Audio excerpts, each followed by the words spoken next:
Install करते हैं। Base किसे बोलते हैं? जैसे आप कहीं चीज़ को किसी चीज़ को इंस्टॉल करना शुरू करते हो, बेस उसको बोलते हैं। तो ये हमारा बेस यूनिट है। बेस यूनिट के ऊपर हम इंस्टॉल करते हैं माउंट मोटर, हमारा compressor, condenser unit, evaporator unit, और इसी के साथ हमारी इसकी पाइपिंग भी अटैच रहती है रेफ्रिजरेशन साइकिल के साथ। तो सबसे पहले हम इसमें क्या अटैच करते हैं? सबसे पहले हम इसके अंदर मोटर को इंस्टॉल करते हैं। मोटर को इंस्टॉल करने के बाद, मतलब मोटर माउंट को लगाने के बाद, हम इसका ब्लोअर वाले साइड का पूरा हिस्सा कवर करते हैं। तो सबसे पहले हम क्या लगाते हैं इसका, ये ईपीएस। ईपीएस का मतलब होता है थर्माकोल। इससे ये इसको हम बोलते हैं ईपीएस, थर्माकोल को बोलते हैं। तो हम इसको यहाँ लगाते हैं। यहाँ लगाने के बाद हम इसके कुछ हमारे जो भी पार्ट्स होते हैं उसको भी हम यहाँ पे लगाते हैं। ये हमारा एक रास्ता बताता है। सबसे पहले हम इसकी इस वाले पार्ट को लगाते हैं, जो सीट मेटल पार्ट है, इसको हम बोलते हैं श्राउड। इसको हम लगा देंगे थोड़ा सा आराम से। इस तरह लगाने के बाद हम इसको थर्माकोल को भी इसी तरीके से इसको स्टॉप करते हैं। आराम से रखें, क्योंकि थर्माकोल अगर टूट जाता है, ये आपको तब करना पड़ेगा जब आपको मशीन पूरी तरीके से डीलर हैंड पे या कस्टमर के घर में कोई भी पार्ट पूरा रिप्लेस करना पड़ता है, बेस चेंज करना पड़ता है, तो आपको इतना सारा खोलना पड़ेगा, अदरवाइज इतना खोलना नहीं पड़ेगा। कस्टमर बोलता है मेरा बेस डैमेज हो गया है, मुड़ गया है, या कुछ भी चेंज करवाना चाहता है, तब आपको इतना सारा कुछ खोलना है, क्योंकि बेस के ऊपर सब कुछ इंस्टॉल किया।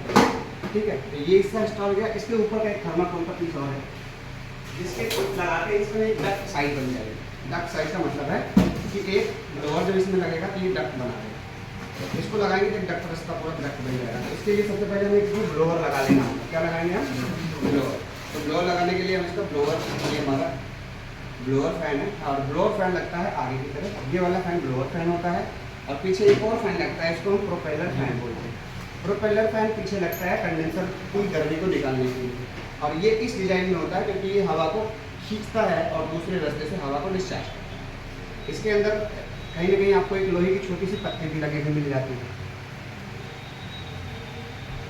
उसको बोलते हैं बैलेंसिंग करने। तो बैलेंसिंग करने के लिए कहीं कहीं पे आपको छोटी सी प्लेट या इसमें कुछ पत्तियां लगी मिल जाएंगी, जैसे फैन उठाओ, फैन में भी मिलेंगे।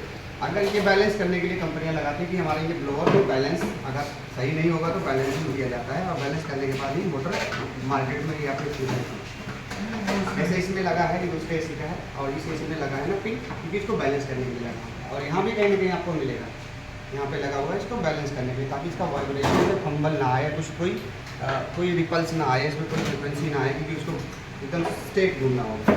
तो मोटर को थोड़ा पीछे करेंगे, ब्लोअर को भी लगा लेंगे। ब्लोअर को लगाते समय मोटर को थोड़ा सा आपको पीछे करना पड़ेगा, खासकर इस मशीन में। बाकी में तो आपको आराम से लग जाएगा। हल्का सा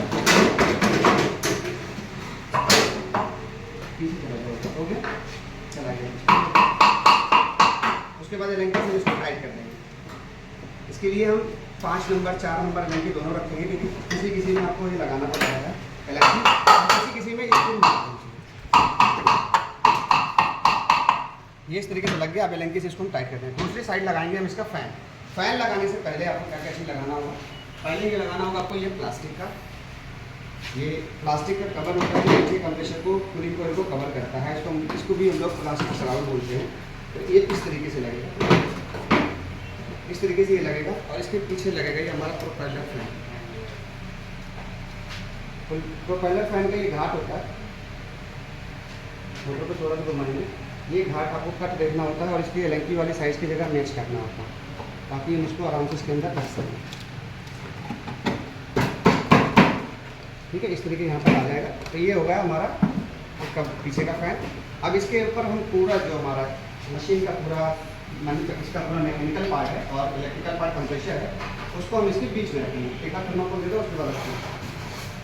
थर्माकोल को पैक कर लेंगे इसको फटाफट, क्योंकि इसमें टाइम लगता है, क्योंकि आपको इतना आसानी से इसलिए बता रहा हूँ अभी फिलहाल, क्योंकि हम आपको टेम्पोररी बता रहे हैं। उसे हटाइए, और इसके कनेक्शन सोल के माध्यम से आगे खींचते हैं, क्योंकि हमारा कनेक्शन बॉक्स सारा आगे होता है। अब इसको पूरा मैकेनिकल पार्ट इसके ऊपर इंस्टॉल कर देंगे। भाई ये मॉडल तुम वो कर लेंगे, दोनों हाथ से आओ, सिर्फ अपने छोड़ दो, पूरी इसको आराम से पूरा मैकेनिकल पार्ट पीछे देखने से चलता है। प्रेशर के पाइप को देखना होता है, उठाओ, ताकि इसके पाइप तीनों पूरे आराम से। उसके बाद इस प्लास्टिक को कवर कर देंगे।